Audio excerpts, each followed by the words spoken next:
le prince Louis de Broglie aux approches de la septantaine. En 1924, il avait tout juste 32 ans, les idées de physique théorique qu'il présentait dans sa thèse de docteur étonnèrent par leur nouveauté. Elles furent pourtant confirmées expérimentalement 3 ans plus tard. Le prix Nobel, des chaires illustres à l'Institut Poincaré et à la Faculté de Paris, permettent bientôt à Louis de Broglie de former des disciples et d'explorer divers prolongements de la mécanique ondulatoire. Certaines hypothèses qu'il a émises en 1927 n'auront guère, pendant un quart de siècle, la faveur des autres physiciens.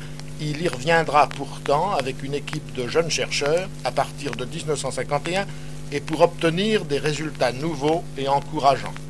Mais l'anxiété subsiste que Louis de Broglie exprime ici. Après un demi-siècle de travaux, toutes les gloires conquises et la plus sûre des notoriétés mondiales, Louis de Broglie reste en face du doute et de l'énigme qui n'est pas résolue. Sans effet, ni dans le ton, ni dans le vocabulaire, ni dans la syntaxe, sobre, rapide, le texte du savant est, pour qui sait écouter, profondément émouvant.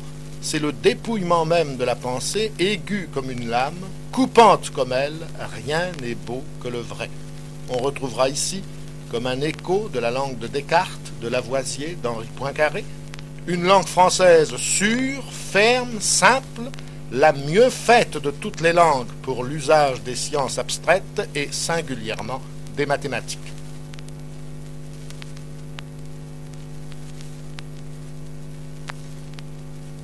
J'avais 19 ans quand j'ai senti naître en moi une vocation pour la physique théorique.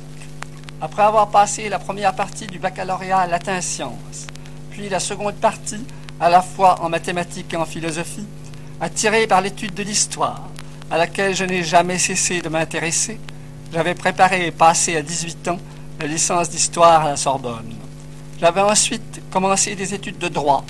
C'est à ce moment que la lecture des divers ouvrages, notamment ceux d'Henri Poincaré, me ramena vers la science. J'entrepris donc la préparation de la licence sciences, qui s'acquérait déjà en passant des certificats successifs, mais dès cette époque, mon orientation se précise. Mon frère Maurice, encore jeune savant, avait été chargé de rédiger les procès-verbaux du premier conseil Solvay, qui s'était tenu à Bruxelles en octobre 1911. Ce conseil avait été consacré à l'étude de la théorie des quanta, et les plus grands savants de l'époque dans le domaine de la physique mathématique, tels que Max Planck, Einstein, Henri Poincaré, Lorentz et d'autres encore, y avaient participé. Peu après, mon frère me communique les brouillons des procès-verbaux qu'il rédige. Je lis ces textes difficiles avec enthousiasme. J'y découvre l'importance de cette nouvelle théorie des quanta que Planck avait introduite dans un éclair de génie en 1900 et qu'Einstein avait étendue sous une forme nouvelle en 1905 dans sa théorie des quantas de lumière. Le sens profond de cette grande révolution de la physique théorique m'apparaît clairement.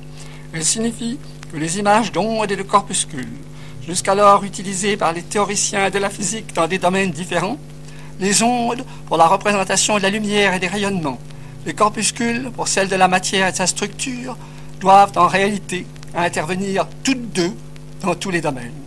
Mais comment réaliser une telle synthèse, où doit intervenir sans aucun doute cette mystérieuse constante de Planck qui aujourd'hui, un demi-siècle plus tard, n'a pas encore livré son secret. Mais en cette année 1913, je n'étais qu'un frêle adolescent dont l'avenir était encore sur les genoux des dieux.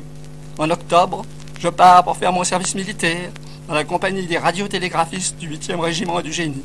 Puis la guerre de 1914 éclate, et ainsi, pendant 6 années, abandonnant presque entièrement mes projets d'études sur les quantas, les ondes et les corpuscules, je suis amené à me consacrer à la technique de la TSF.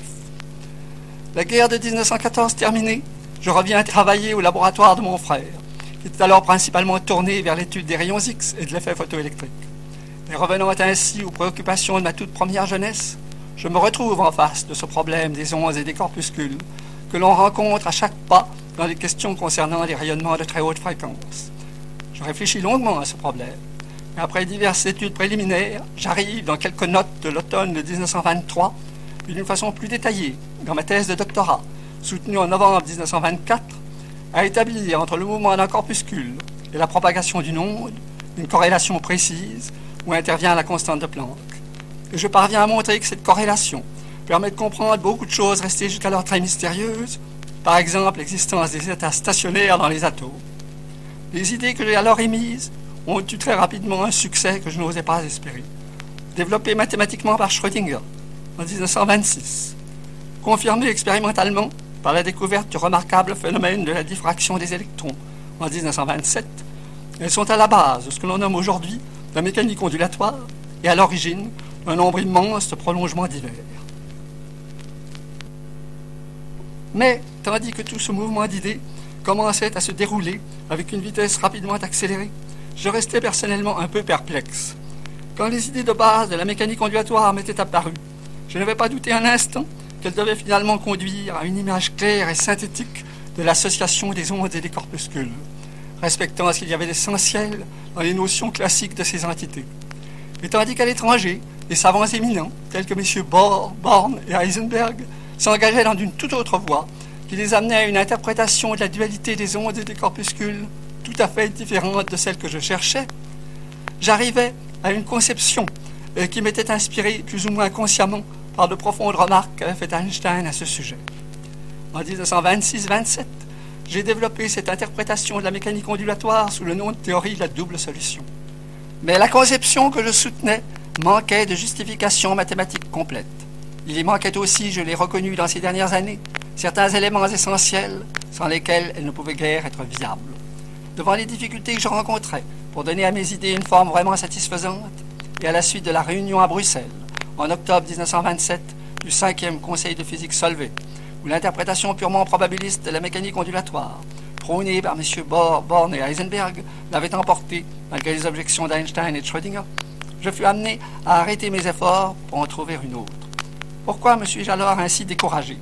Ai-je cessé de poursuivre le but qui, jusque-là, avait toujours été le mien? Obtenir une image précise du monde microphysique, réalisant une véritable synthèse permettant de comprendre clairement la coexistence des ondes et des corpuscules.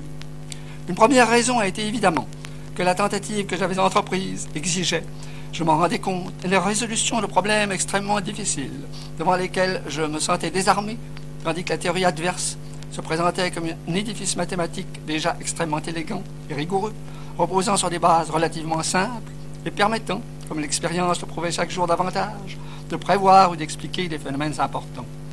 Une autre raison de mon renoncement, plus curieux peut-être du point de vue psychologique, a été la suivante. Au moment même où j'apercevais, en 1928, la difficulté de poursuivre mon effort d'interprétation, j'entrais dans l'enseignement supérieur, comme professeur chargé d'enseigner les théories de la physique à la Faculté des sciences de Paris. Me voilà donc à 36 ans, professeur, faisant des cours et commençant à former des élèves. Cette carrière, je la commençais sous les plus brillants auspices, car j'avais à peine un an d'ancienneté dans mon nouveau métier quand l'Académie des sciences de Suède me décerna le prix Nobel de physique. Cette haute récompense montrait la valeur que l'on accordait dans les milieux scientifiques aux idées que j'avais introduites sur l'union des ondes et des corpuscules, si remarquablement confirmées par les importants succès de la mécanique ondulatoire et par la récente découverte fondamentale du phénomène de la diffraction des électrons par les cristaux.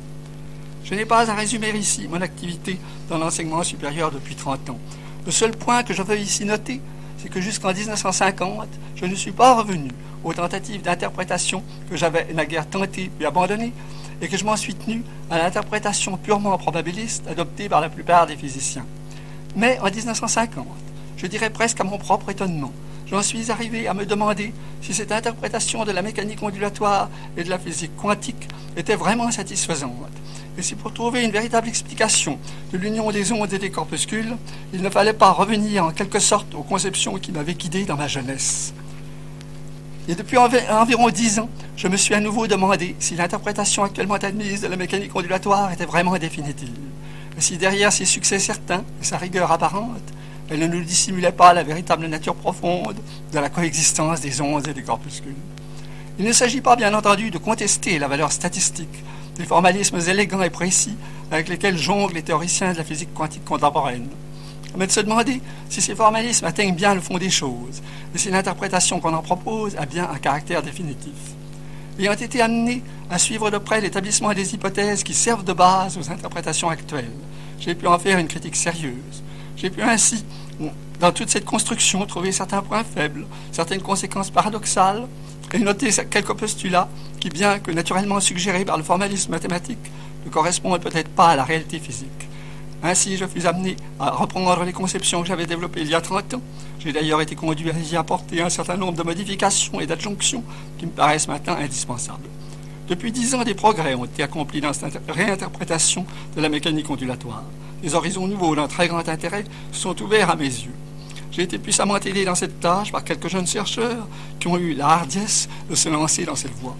Personnellement, je n'ai consacré que des efforts assez limités à cette tâche ardue. À mon âge et dans ma situation, on est accablé d'obligations diverses. Il devient presque impossible de conserver le temps et les forces nécessaires pour poursuivre avec continuité les travaux personnels difficiles. Je me trouve donc aujourd'hui dans une assez curieuse position. J'ai été, il y a près de 40 ans, l'un des initiateurs de la mécanique ondulatoire et de la physique quantique contemporaine. J'ai vu, non sans quelques surprises, le succès extrêmement rapide de mes conceptions, leur éclatante vérification expérimentale et les prodigieux prolongements qu'elles ont eus dans des domaines très divers. Et cependant, je ne suis pas satisfait. Au printemps de ma vie, j'ai été obsédé par le problème des quanta et de la coexistence des ondes et des corpuscules dans le monde microphysique. J'avais fait des efforts décisifs, mais cependant incomplets, pour en trouver la solution. Aujourd'hui, à l'automne de mon existence, le même problème me préoccupe toujours. Car malgré tant de succès remportés et tant de chemins parcourus, je ne crois pas que l'énigme ait été vraiment résolue. L'avenir, un avenir que je ne verrai sans doute pas moi-même, tranchera peut-être la question. Il dira si mon point de vue actuel est l'erreur d'un homme déjà assez âgé qui reste attaché aux idées de sa jeunesse, ou au contraire, s'il traduit la clairvoyance d'un chercheur qui a réfléchi pendant toute sa vie sur le problème le plus fondamental de la physique contemporaine.